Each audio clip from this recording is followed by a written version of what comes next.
おかえりなさい。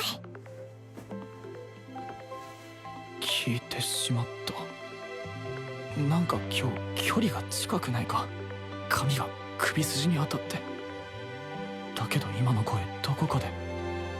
そうだ、パーティーで会った。So I talked about this last week, but sure, with episode 11 that we're going to talk about here today, I'll talk about it again. Last week, I dogged on this show because both me and several of you in the comments, it could be you right now, talked about how smart and how sharp both Akane and Saito really are, right? They're both really smart. Saito is really with it, and although he's depicted as, you know, very dumb and stupid sometimes, the reality is he actually did realize very early on that Akane was very tsundere and that she was actually like not showing all of her feelings, and they made some serious headway. Last week I talked about how I think about four episodes now, maybe 5 episodes ago, you know, he was able to figure out that she was heavily jealous that Saito was going to go out on a date or whatever, I think with Himari at that time before they had their fake girlfriend-boyfriend relationship, whatever. And because he figured out she was jealous, he was like, I'm going to set up a date. I'm going to tell her no. I'm going to tell the girl no, but I'm going to set up a date and make Akane think so. And I'm going to validate I'm going to validate her feelings. He found out that she did feel some type of way, and he grabbed her hand and they went on a date themselves. It was like a grocery shopping date or whatever, but they went out on a date. And that was the moment I was like, okay, they're officially dating now. They're going to start their relationship. But the anime instead decided, or anime, the directors, the source material, the author, whatever you want to say, they decided to take like 10 steps back and kind of like pretend that didn't happen. Then they went forward with, you know, just they bulldozed forward, and they went into this Himari story where for whatever reason they don't want the school or their schoolmates or nobody to find out about their situation, which it makes zero sense at this point. Like, who the F cares? You know, especially if your two parties are on board with, by the end of school or whatever, actually getting married, whether it's for political reasons, whether it's for familial reasons, whether it is like, we're just going to see this through, or like if they're going to sit there at an altar and say, I do, it doesn't really matter at this point if they're both on board with that idea of who the F actually finds out. Just because they're trying to keep up appearances that they hate each other in school, it's silly. But let's pause there.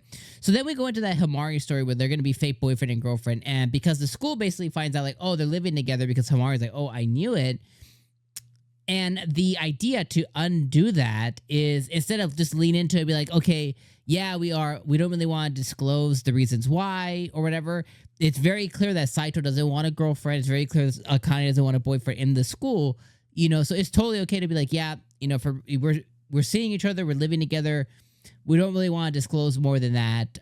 We appreciate our private, you know, our private life. If you guys can just kind of cool it, they could have just kind of kept the S back, but instead they decided to create some other storyline with Himari, where Saito and Himari are instead that and dating and everything else. Now they're bringing a third wheel into it, and then you have 𝐒𝐻, who's like a fourth wheel into that, you know, because everyone at school sees 𝐒𝐻 and Saito all booed up, even though they're cousins or whatever.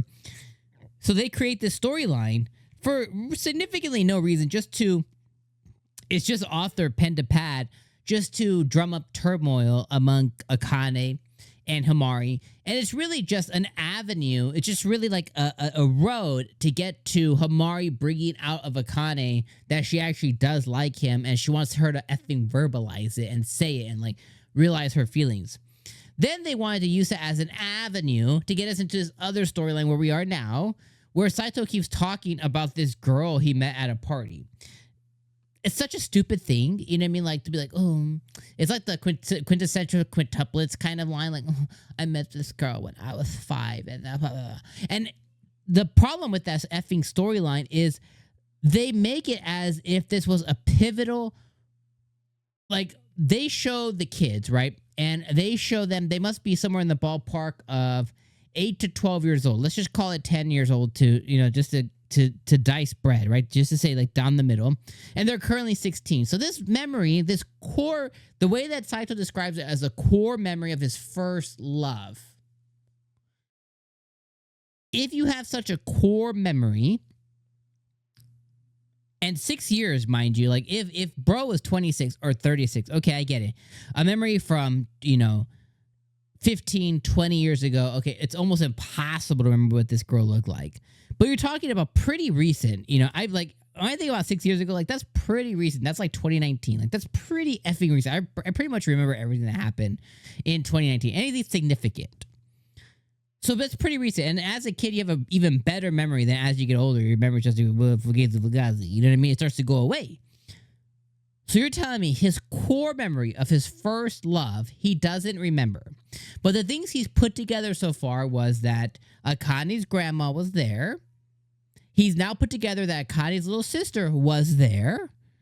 And he's now put together that, hey, Akane was there too.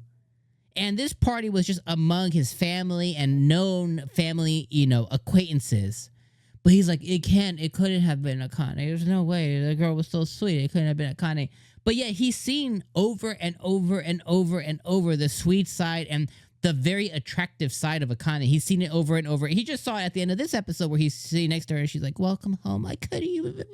And he's like, oh, it couldn't have been her once again. It's like, it makes, like, why are they writing him this way? For him to have shown us a few episodes ago that he was so sharp and so smart and so with it and so understanding of the opposite sex, and the fact that it's like, oh, he's like, I get what her personality. It's a sudden he goes. It makes it's so frustrating, and it is a slap in the face to me and you as a viewer. I really think it's just such shit writing. It just makes you really. It invokes that really irritated emotion in me. Now, next week's episode, and nothing happened this episode outside of, he goes to a party, Akane gets jealous, she wants to go, he sees that she wants to go, but instead of saying, hey, yo, my boo thing, you're gonna come with me. I know you're saying you don't want to go, but I know you're tsundere already. I know what you say and what you mean are two different things. Actually, you're coming with me. You're gonna meet my family. I'm gonna introduce them to my wife. But instead, he didn't do that. And then he, lives up to the end. And next week's episode is called I'm Getting Married to a Guy I Hate in My Class. So they're probably going to get together, hopefully. So hopefully next week is a good ending. And I'll see you then. All right, my friends, this has been me. This has been fantastic. This episode was doo-doo. It was cute. There was good stuff about this episode, okay?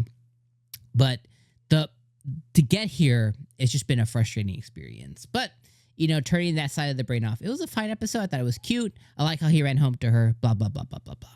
All right, I'll see you guys next week, my friends. Peace out.